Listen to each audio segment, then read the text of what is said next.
Hey y'all, it's your girl Joy Minor, the Southern Goddess.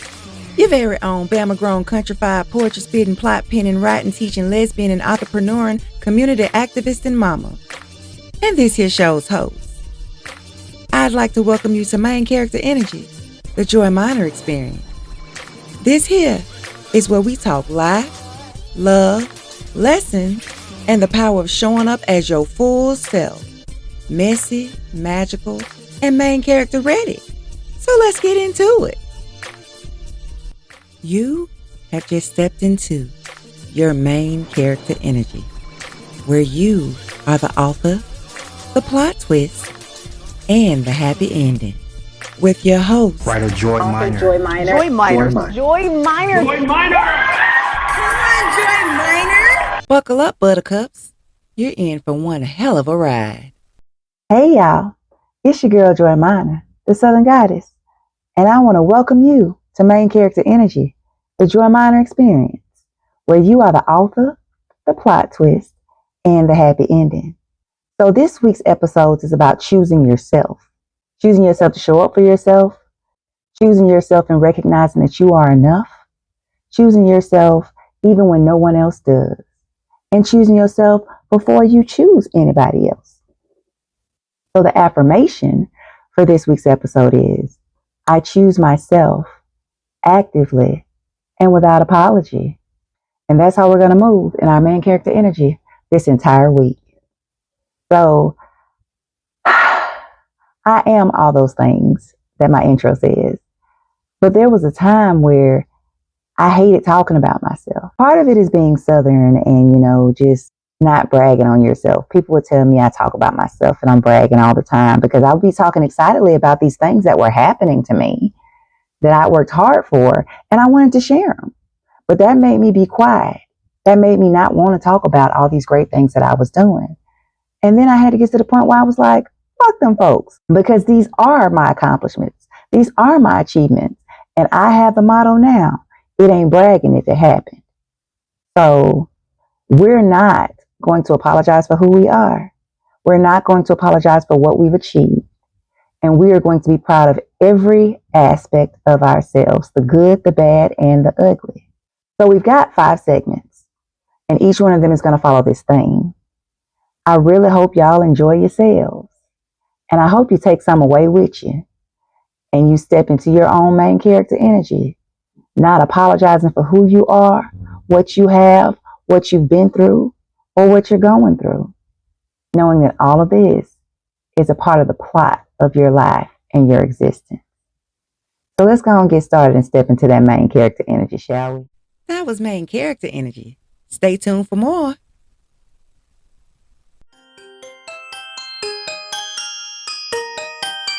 Mama.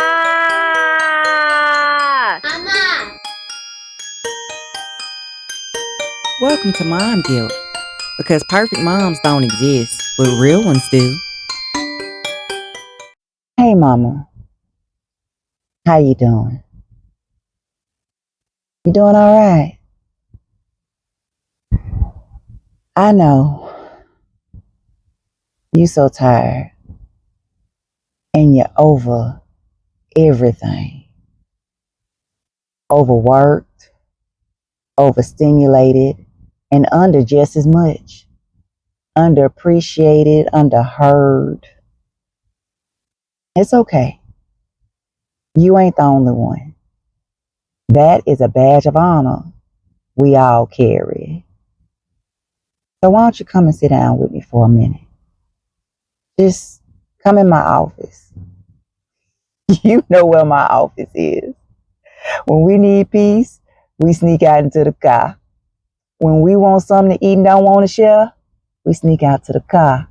When we don't want to hear, not even our name, but mama called 50 times in 20 minutes, we step out to the car just for a second. So come on, have a seat. You're in a safe space, mama. This is Mom Guilt. I need to let you know, before you start, that you are doing a good job.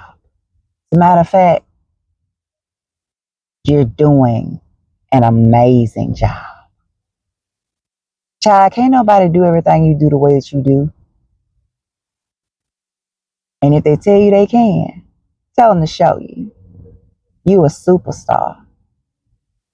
You shine even when you ain't trying to. But sometimes you need to take a rest. You need to give yourself a break. You need to breathe for a second.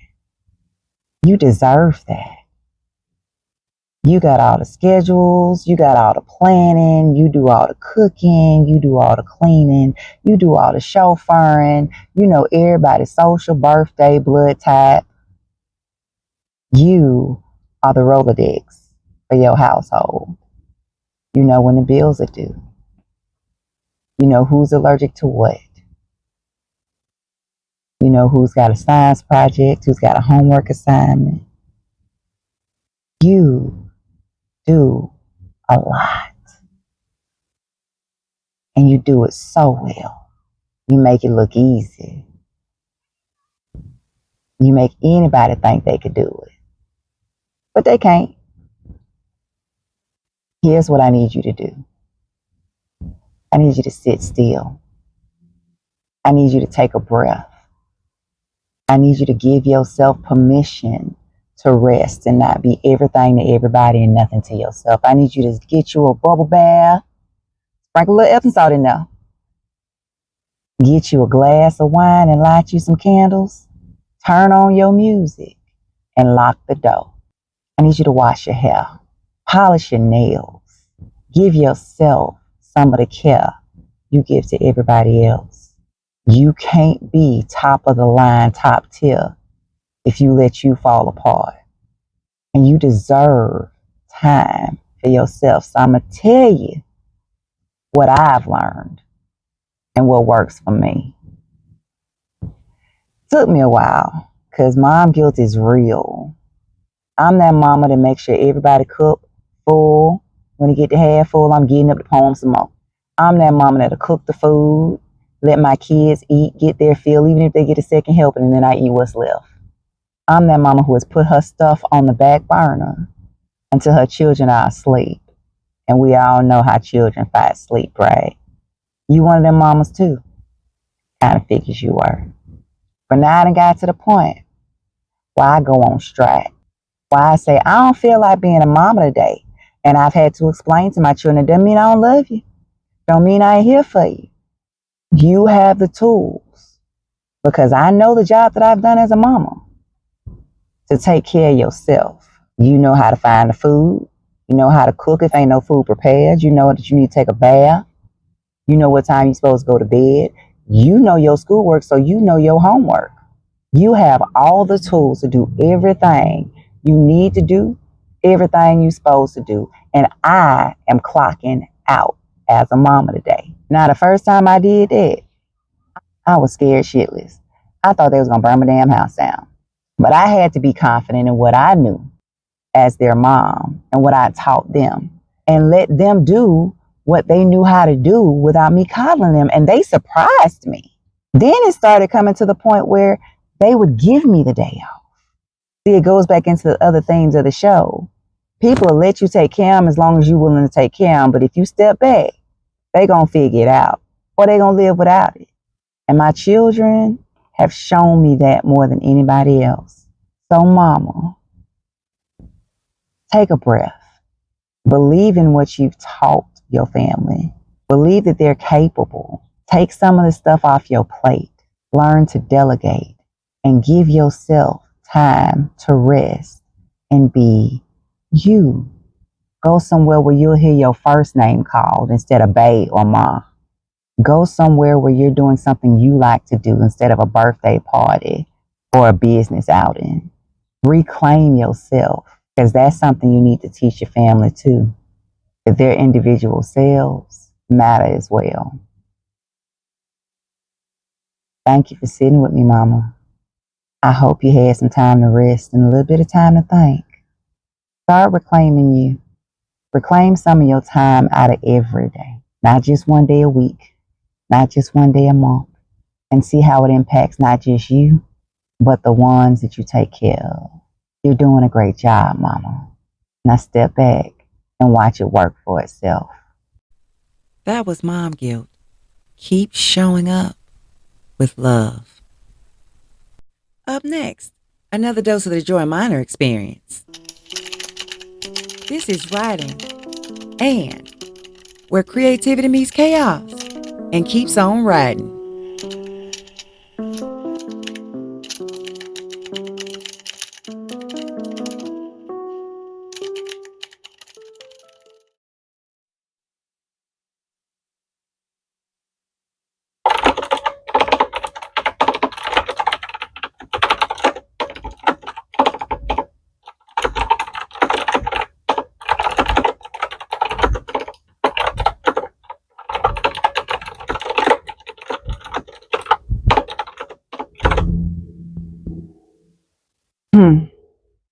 Y'all, I love writing. I love making up stories.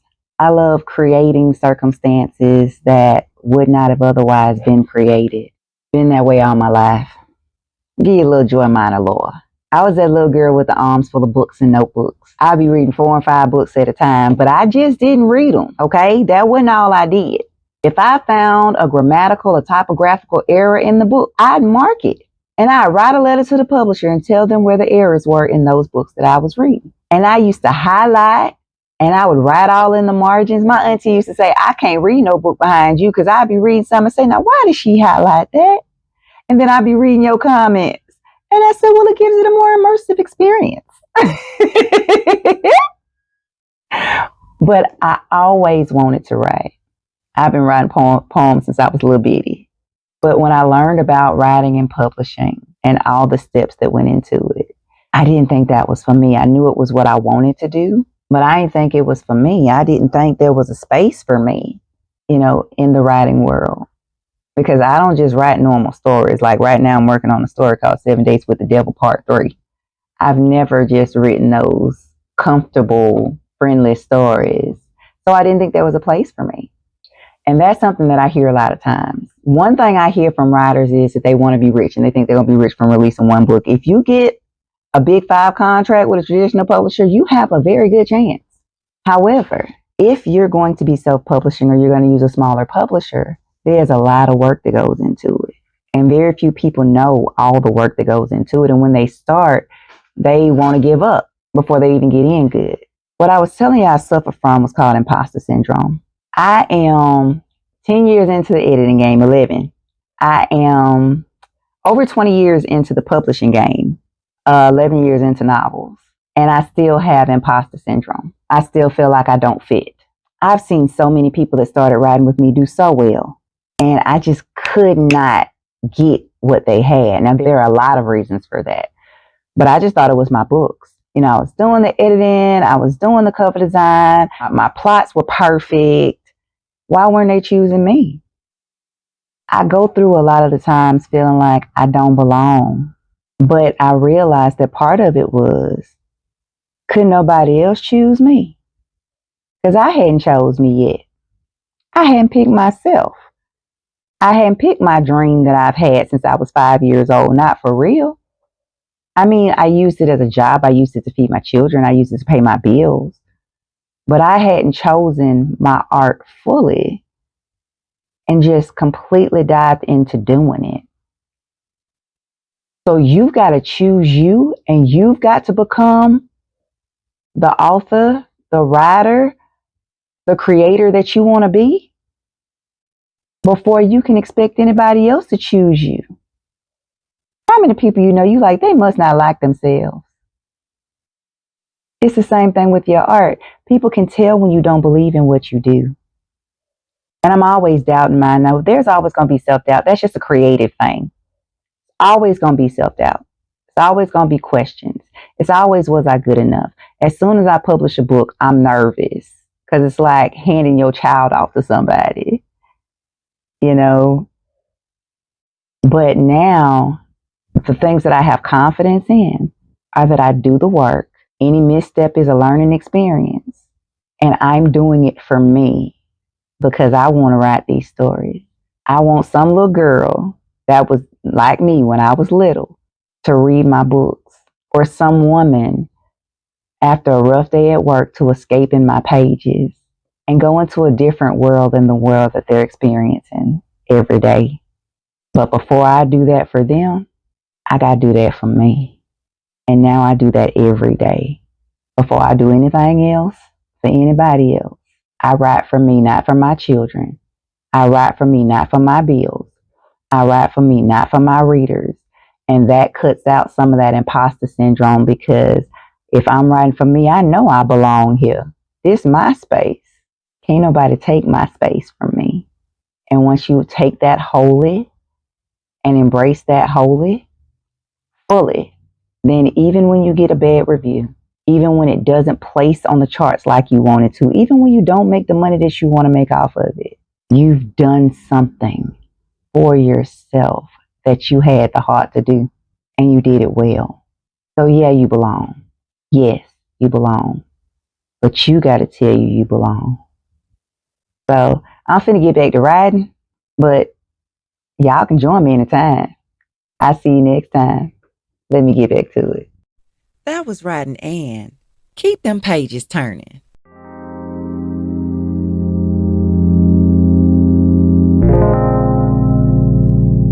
Welcome to Relationship. Because love ain't always pretty, but it's always a lesson. Now this one needs a little something to drink. You ever choose somebody or you chose yourself? Yeah, me too. As a matter of fact, I'm the more dominant person in most of my relationships. So I find myself choosing. It's something about when people come on to me. One, I don't even know what's happening. Most of my friends have to tell me it's happening. I'm paying attention. But two, when I do pay attention and I catch it, I know that they see something in me that they think they know, and it's usually not the truth. So I usually do the picking.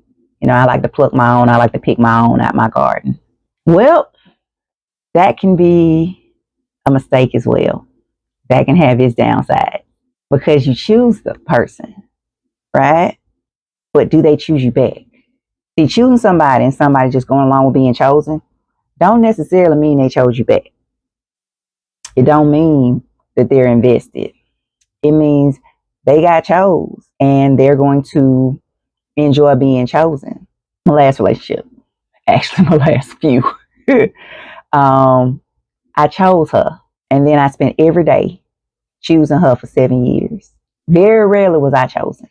And that was okay, because I chose me and my friends chose me. But it took me a while to realize, like I watched one of my friends' relationships and they say they choose each other every day and they tell each other why they choose each other every day. It took me a while to realize why it's important to choose each other. So yes, I can be the one to make the initial choice, but you got to choose me too. And choosing me means accepting me as I am. So when was the last time you were chose? Like really chose? Like accepted flaws and all, like Beyonce say? When was the last time that somebody said, you know what? We all need work. We gonna work it out. I like the majority of who you are. And the things that you're not, or the things that you are that I don't like, they're not deal breakers. When's the last time? So that's what today is about. It's about not only choosing yourself first, but choosing people who choose you first. Because see, if a person chooses you first, they're going to put in the work for the relationship. As a matter of fact, the relationship should not require that much work. Think about that. Yeah, we both human, right? Yeah, we both growing together, learning each other's idiosyncrasies, all of the little weird things about each other. But there's a point where I give you one of the telltale red flags. This is just who I am. There's no desire for growth there. That you either going to accept this BS that I'm doing to you, or you going to accept this BS that I'm doing to you. There's no in between for that. But a few years ago, I started choosing me. I started choosing me. Even in the situations that I was in, I chose me. I was like, okay, you ain't got to do it. I'm going to do it. But I mean, here's the thing. If I'm going to do it, what the hell are you here for? Why are you here? Why are you taking up space? Why are you taking up time? Why are you still coming with demands and you're not doing what I need? Because my needs need to be met just like your needs need to be met, right? That's reciprocity. That's balance. And a lot of us will choose to be in situations just because the situation is there. I'm guilty of it too. I ain't judging, because when I say this is called relationship, because I didn't had enough relationship in my life to talk about it. I didn't had enough in my life to talk about it. But I've grown from it. What happened when I started choosing me, when I would say, hey, you want to go out? And they'd say no. I'd say, oh, okay. Well, I really like to go with you. Then end the call and go anyway, because it was something that I wanted to do. Or I call a friend. Or, because I ain't never met a stranger. Y'all see that real soon. I ain't never met a stranger. I go and share the experience with somebody I had never met in my life. And it heightens the experience even more than having somebody there with their arms folded that don't want to be there making faces. It happens, y'all. It's happened. But choosing you is saying, I'm going to do it anyway. I just want to share it with you. You're going to do it anyway. Don't cut your life short, your experiences short, waiting on somebody else. And then when you see that you're not being chosen, choose yourself and walk away. Don't hurt. Don't hurt. It's like leaving a limb behind. And you're going to have to learn how to walk without that leg, or, hug people without that arm, or, your shoulder ain't going to be the same as it was. Whatever you feel that equates to the loss, that empty space. It's okay. It was empty before they got here. That doesn't mean add person and stir. That doesn't mean plug and play. Because you don't know if the tape messed up. You don't know what's going on. The CD scratched up. Yeah, I'm an 80s baby. You don't even know if you're going to like the music. And you just plugging and playing. So you have to get to know you. Because how you expect somebody to choose you if you don't choose you? Y'all, I date myself. I will take myself out and spend $100 on a meal. I'm going to take myself to the movies. I'll walk with me in the park. Because you have to be able to enjoy your own company before you expect somebody else to enjoy it. But the real relationship is bringing in somebody who's going to make your life less enjoyable just to have somebody there. So choose yourself. Being single does not mean being lonely. Being single does not mean being undesirable. Being single does not mean that you got a scarlet letter on your forehead. Being single means that you're being selective because you know your worth and you will not accept anything less than that. Because anything less than that is some relationship you shouldn't have to deal with. Now go on out there and love yourselves. You deserve it. You give it to you before anybody else can give it to you, and you give it to you before you give it to anybody else. You're beautiful and you're wonderfully made. And you're good company. You with you every minute of every day. Enjoy your own company. And then when somebody is deserving of it, bless them with who you are. That was relationship. Love. Learned out loud. Up next, another dose of the Joy Minor experience.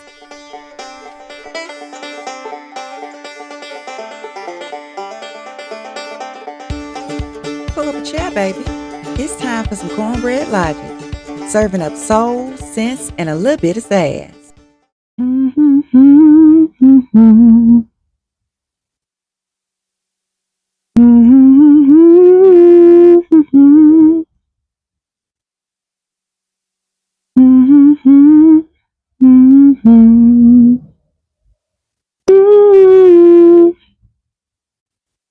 Hey y'all, welcome in. Glad to see you. Why don't you sit down with me and I'll share a little Southernism, some of that wisdom that we get down here in the South, and tell you how you can apply it to your everyday life. Now, I know y'all done heard that saying, sweep around your front porch before you sweep around mine. First time I heard, I thought it was crazy, right? Why you mad somebody coming to sweep around your front porch before they sweep around theirs? I ain't understand. Thought it was a good thing. Sound like a good thing to me. You gonna sweep my porch and then go get yours? You gonna do mine first? Yes, please, because all your energy level is up and everything. It's another way of saying mind the business that pays you. It's another way of saying mind your business before you worry about somebody else's.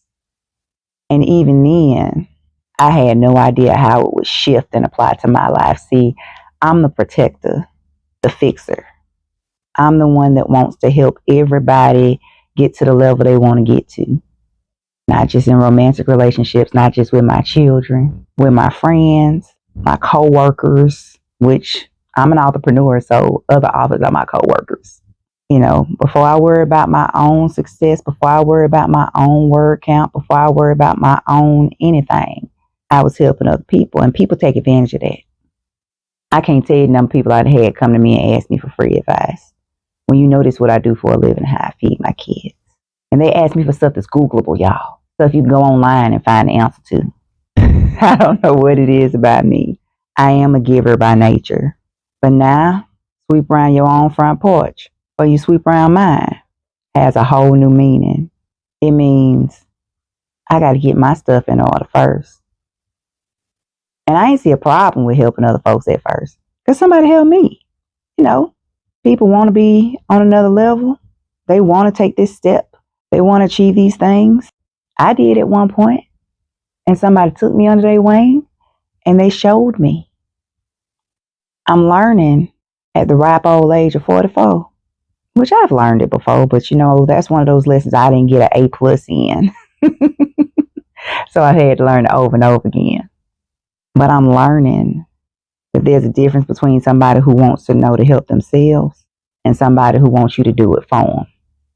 And they'll let you do it for them. And they'll reap the benefits and walk around talking about how they did it and how they made it happen. They will put their name and their stamp on it and want nobody here hide no hair of you while you still scrambling trying to get yourself back in order. Your life, your dreams, your bills, your responsibilities, your family. They'll let you carry that cross. And if you like me, you'll pick it up and tote it on one shoulder and tote your cross on the other shoulder. But that's not how this goes. I've learned that everybody ain't like me. And I'm sure you've learned everybody ain't like you. You heard that saying, don't expect you from everybody? Yeah. So now I sweep around my front porch first. Now I choose me and my things first. And if I got a little bit of time, I might help you. But in my community work, I've learned some folks don't want help. They want you to do it for them. Some folks don't want better. They just want to tap into your better and will suck it dry and look at you crazy when you can't replenish no more wood. There's this poem that I love called For Strong Women by Marge Piercy. Beautiful poem. It talks about how everybody looks at strong women and says, you got it, you strong. There's a trend going on right now, as a matter of fact, about that child that was always okay and how we learned to take care of ourselves, that nobody was going to come save us, so we had to save ourselves. So what I did was put on my cape. But every time I put on my cape, I look around y'all and I realized not only was my front porch not swept around, but my whole house looked like it had been dropped in awe. And when I make a call, a lot of times it ended up just being me. So with the theme of choosing yourself first, unapologetically, like they tell you in the airport or in the airplane, you put that face mask on yourself first before you put it on your child, because you can't help yourself or your child if you pass out, because ain't no oxygen in the plane. We putting our masks on first. We making sure we get our stuff in order first. We carrying our own crosses first. We sweeping around our front porch and our back porch, up against the walls, getting all the cobwebs out, cleaning the baseboards, deep cleaning the carpet, before we even look out the door and see who else's porch need to be swept around. Have you done something to bring yourself joy? Have you bathed? Did you eat before you go bringing glory to somebody else? Sweep around your front porch. I love you. Don't get to sweeping. I got cornbread ready. That was cornbread logic. Now let that sink in.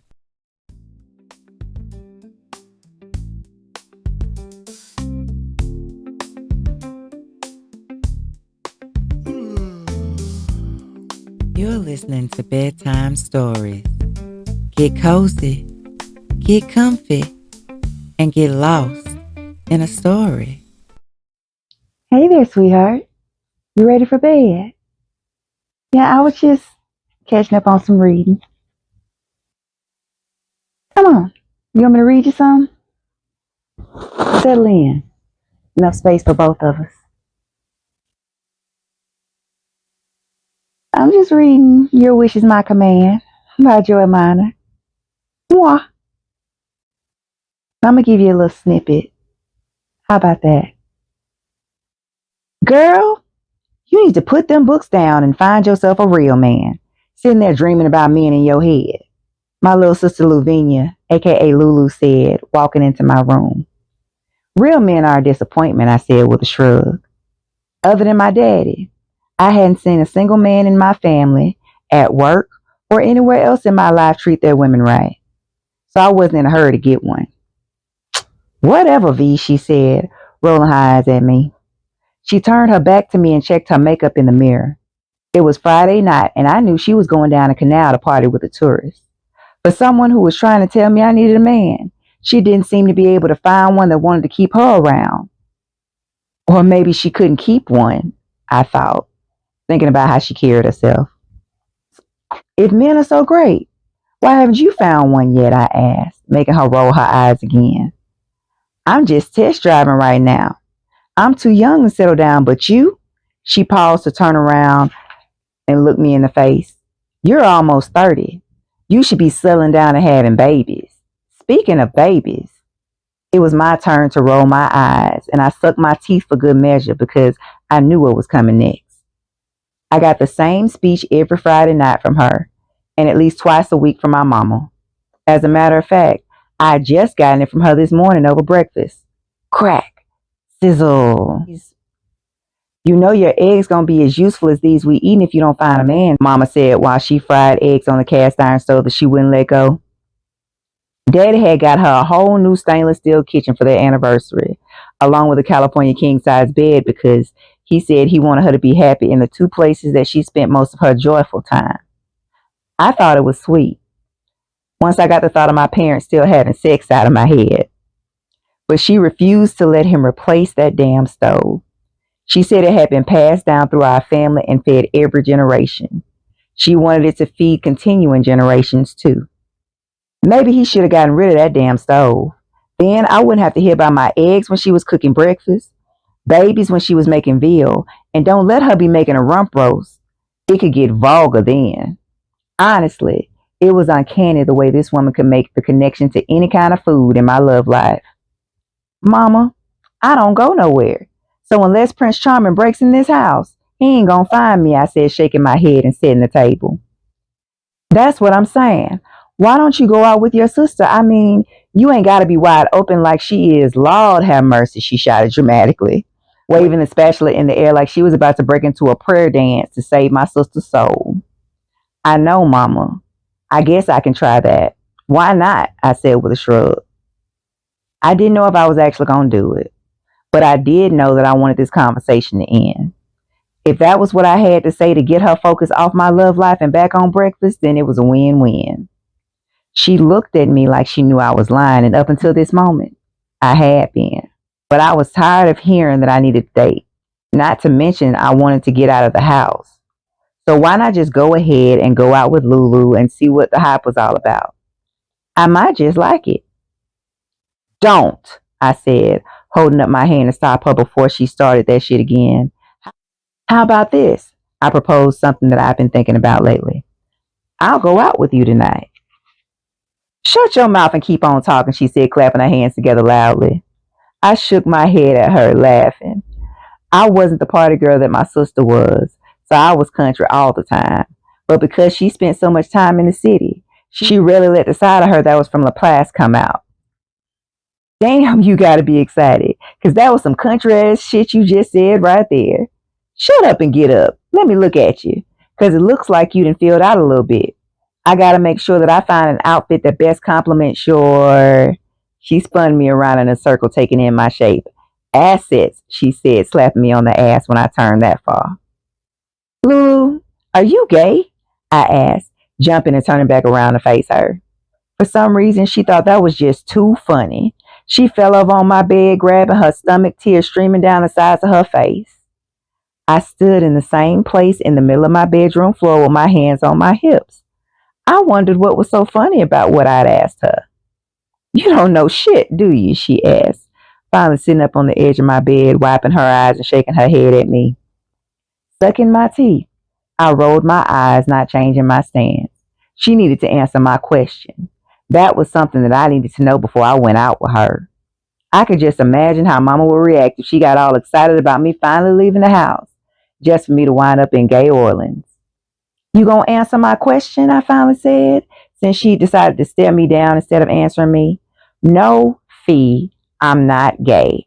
I mean, I've had a couple of threesomes and eaten a pussy or two, so wait. She paused like she was thinking. LGBTQAIO. What kind of alphabet you saying? I asked her and she started laughing again. I was getting tired of her thinking that what I'd said was so funny. Walking into my closet, I pulled out a sundress with big sunflowers on it to wear wherever the hell we were going tonight. When I came back out, laying it on the bed, Lulu balled her face up. What? I asked, irritated. I was about 2 seconds from getting my ass back in bed and going back to my book. Fee, we ain't going to a damn church picnic. You ain't got nothing better than that in there? She asked, and I looked at my dress, trying to see what was wrong with it. Better? This is my favorite dress, I whined, getting offended. She cocked her head to the side, looking at me like I was crazy. You ain't gonna find a man in that, big sis, she said, slapping herself on the forehead. I was glad she did it for me because I was about ready to pop her in that sassy ass mouth of hers and kick her out my room. Who said I was looking to find a man on my first night out? I asked, thinking that it was preposterous to even be that vain. I already knew I was going to stick out like a sore thumb. You really don't know how beautiful you are, do you, Lafayette? She asked with sadness in her eyes. I knew she was serious because she used my whole first name instead of my nickname. I mean, I guess I'm pretty. But you need to be more than pretty to get a man, I said, looking at her like she was crazy now. There were beautiful women all around, so I didn't think there was anything special about me. I mean, I knew I was special and pretty. Mama and Daddy and all the men that tried to date me, from church to work to random grocery store encounters, had told me so. But I knew it took more than that to make a relationship work. No, you need to be more than pretty to keep a man. Men are visual creatures. They have to like what they see before they'll even try to get to know more about you, she said with a shrug. That's dumb. I don't decide to date a man solely based off of his outer appearance, I said, shaking my head. Right, but everybody ain't you, Fee. As a matter of fact, tonight, you ain't even you. I feel a makeover coming, she said with a big smile, getting up from my bed. Ah, shit, I said with a laugh. My sister was always begging to make me over, but I wasn't a fan of all that makeup and weave and lashes and shit. Stay here, she said, leaving the room before I could object. I didn't know where she thought I was going, but didn't say anything. As a matter of fact, never mind. Go shower and wash your face. Make sure you moisturize your face too, but not too much. She leaned back into my room and said before disappearing again. I kept staring at my favorite dress and didn't see anything wrong with it. Picking it up, I walked back into my closet and hung it back up. Doing what she told me, I grabbed my robe and towel from the rack on my bedroom door and went into the adjoining bathroom to take a shower and wash my face. I put a thin layer of lotion on my face and massaged it in. I would have expected to be nervous, but I was oddly excited. I was 25 and hadn't been out much, unless you counted family functions. I dated 3 men, but as soon as they'd find out that I was saving myself for marriage, they either ran for the hills or tried to stick around just so they could be the first ones to have sex with me. The ones who stuck around usually ended up cheating, and that made me respect the ones who left me alone that much more. I wanted to meet some people and get out. As much as I hated to admit it, Mama and Lulu were right, and I thought it would be nice to have someone to spend time with, other than my book babes and primetime TV crushes. You like that? I hope you did. So now it's time to lay it down. But we're going to remember that we're choosing ourselves without apology. We're choosing ourselves actively, whether it means in a relationship, whether it means in raising your children or dealing with family things, Whether it means in your dreams, your goals, or at work, step into your main character energy and choose yourself on purpose every time. You're worth it. Good night, sugar.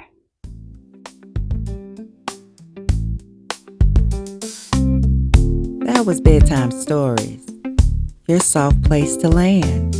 Sweet dreams, y'all. Well, we done reached the end of this episode.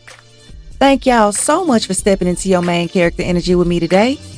Remember, you are the author, the plot twist, and the happy ending. So go on out there and write your story your way. If you loved what you heard, make sure you like, follow, and subscribe on Spotify, Apple Podcasts, YouTube, or wherever you tune in. And stay connected with me on Instagram, TikTok, and Facebook at JOI Minor. Find everything from episodes to affirmations on my website, www.joyminor.com. That's JOI, because my folks want to be different. MINER, like gold miner, not minor key, because there ain't nothing minor about me. You can learn more about the woman behind the mic and ways to engage with me. Like signing up for my newsletter, where you'll get an exclusive story every month. You'll get to read it before anybody else does. And find out about everything else I got going on before anybody else does. Like live write-ins, speaking engagements, a writer's retreat in Puerto Rico, and everything else I got cooking on this here stove. If you're looking for your own bedtime story, scoot on over to Amazon and search my name. You'll find plenty to choose from over that way. And there's so many more to come. You can find the show notes from today's show on my Substack. And a weekly post for another dose of that main character energy, the JOI Minor experience. Ooh, that was a lot. I know if it was a lot for me, it was a lot for you. But don't worry, all the links are in the show description. You can just click on them there. Thank y'all so much again for dropping in. I enjoyed you. See y'all next time on Main Character Energy, the JOI Minor experience. Till we meet again, take care of yourselves, alright?